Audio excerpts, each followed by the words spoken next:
फिर दिन हुआ,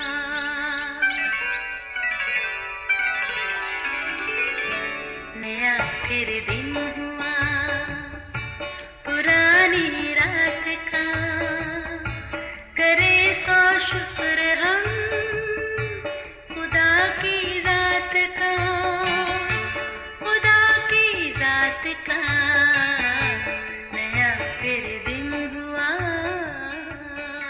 आज की आयत, जब तेरा दुश्मन गिर पड़े तो खुशी ना करना, और जब वो बछाड़ खाए तो दिल शाद ना होना। इमसाल 24 बाब 70वीं आयत। आमिर और आसिम जड़वा भाई हैं। उनकी एक छोटी बहन ऐना थी, भोली मासूम सी गुड़िया जैसी। कभी मूड हो तो माँ के छोटे छोटे काम भी करती, नहीं तो बड़े सुकून से अपने खिलौनों से ही खेलती रहती। मज़े की बात यह कि दिन में 1-2 बार तो भाई इस गुड़िया को छेड़खानी करके रुलाते ज़रूर, मगर फिर उसे हंसाते भी खूब थे। खैर, बच्चों वाले घर में ये शुगल मेले लगे ही रहते हैं। इन बच्चों के वालिद एक स्कूल में दर्स और तदरीस से मुंसलिक थे, मगर अम्मी जान एक मुनज़्ज़म घरेलू खातून हैं।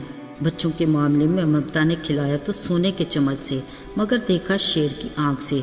तरबियत भी सख्ती से करती। बावजूद इसके दोनों भाई थे बड़े ही अफलातून।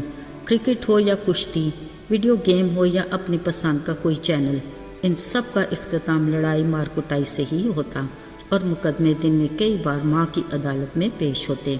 जड़वा होने की वजह से दोनों भाइयों में बहुत सी बातें मुश्तरक थीं, मगर एक बात में हमेशा इख्तलाफ रहा, वह ये कि आमिर हमेशा गलती मान कर माफ़ी मांग लेता, मगर आसिम सज़ा भुगत लेता और अपनी ज़िद पर कायम रहता। माँ अक्सर अपने बेटे आसिम के इस रवैये से परेशान रहती, मगर वो कभी टस से मस ना होता। अजीज़ों, मुआफ़ न करने का रवैया सिर्फ बच्चों तक ही महदूद नहीं, बल्कि हम बड़ों में ये रवैया कुछ ज़्यादा ही देखने में आता है। बच्चे तो फिर मासूम होते हैं, मगर बड़े समझने के बावजूद मुआफ़ न करने की उलझन का शिकार रहते हैं। याद रहे, मोहब्बत और माफ़ी हमारे खुदावंद यीशु का खासा है। ये उनके सलीबी सफ़र का ख़ास पैगाम भी है, जिनका अमली सबूत उन्होंने खुद भी दिया। ज़रा सोचें, हम गुनहगारों से बेइंतहा प्यार और मोहब्बत की खातिर उन्होंने कितना जुल्म और सितम सहा और सलीबी लान तान मौत बर्दाश्त की। अज़ियतनाक हालत में यीशु के साथ सलीबी कलमात हमारे ईमान के अकीदे में ख़ास अहमियत रखते हैं। उन्होंने फरमाया, आए बाप, इनको माफ़ कर, क्योंकि ये नहीं जानते कि क्या करते हैं। ऐसी हालत में जुल्म और सितम करने वालों के लिए मुआफ़ी की शफात करना किस कदर दुश्वार है, मगर उन्होंने इसका अमली नमूना पेश किया। अपने ज़मीनी ज़िंदगी के दौर में उनकी शख्सियत मोहब्बत और मुआफ़ी का पैकर रही। उनकी ये 2 खासियतें उनकी तालीम का भी मौजू रहीं। बीमारों से, ज़रूरतमंदों से, दुखी लाचारों से उनका रवैया हमेशा मोहब्बत भरा रहा। उन्होंने कहा, अपने दुश्मनों को माफ़ करो और अपने सताने वालों के लिए खैर की दुआ करो और बरकत चाहो। अजीज़ों, वो जानते थे कि इंसानी फितरत में दुश्मन को मुआफ़ करना बहुत मुश्किल काम है, मगर खुदा के नज़दीक कुछ भी दुश्वार नहीं।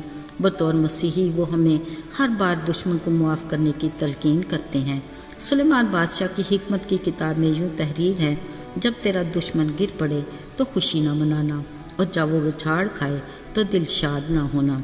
अजीज़ों, याद रहे, खुदा ने दुश्मन के बारे में अपने लोगों को बता दिया कि वो क्या चाहता है।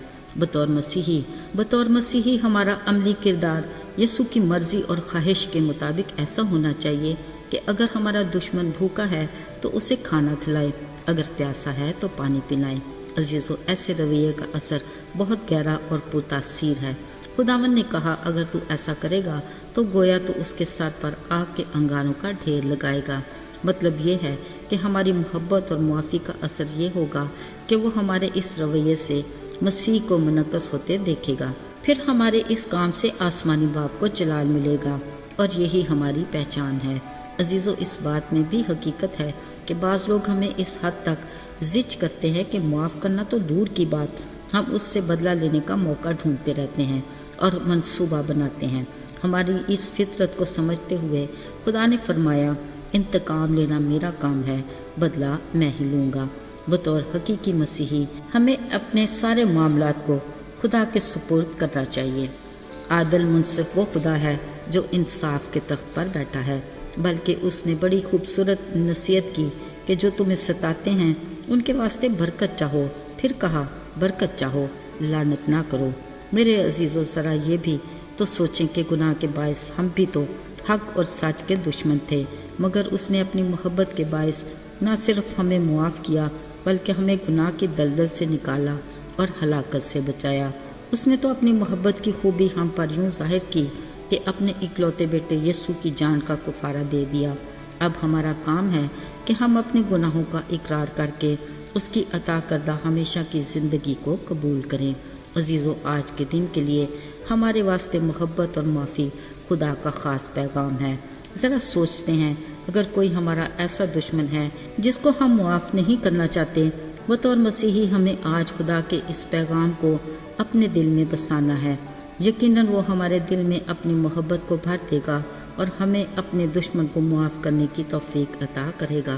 ایسا کرنے سے یقیناً وہ ہمیں معمول سے بڑھ کر اضافی خوشیاں دے گا۔ آئیے دعا کریں۔ اے مہربان رحیم خداوند، تو جو محبت کا پیکر اور معافی کا عملی نمونہ ہے، ہمیں توفیق عطا کر کہ آج ہم بھی اپنے دشمنوں کو معاف کر کے تیرے مقبول ٹھہریں اور تجھ سے برکت پائیں۔ یسوع کے بابرکت اور مبارک نام میں آمین۔